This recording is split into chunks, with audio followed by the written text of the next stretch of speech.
Panoorin natin to mga gar, dedemuhan tayo ni kuya kung paano magluto ng pininyahang gin. Ayun ang kawali mga gar, naglagay na siya ng gin, pinasiklaban niya na. Ito, pineapple na tang mga gar, ganyan lang gagawin niyo eh. Bubuhos niya lang sa kawali tapos liliyab-liyab. Ganito. Ang angas mo tropa. Ang lasa kaya nito mga, parang mawawala na yung alcohol na pag ganyan eh no. Parang naubos na sa apoy. Pero tignan na lang natin yung diskarte ni kuya. Siyempre meron yan.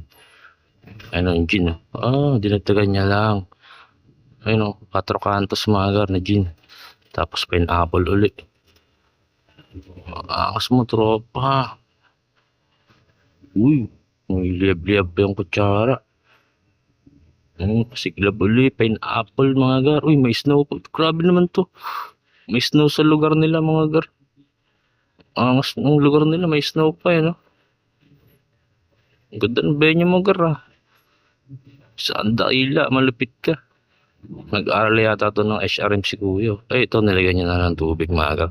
May tubig na. Yun na, pwede na to mga gar.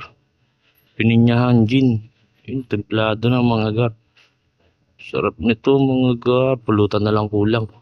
Magandang pulutan dito mga gar. Templadong templado.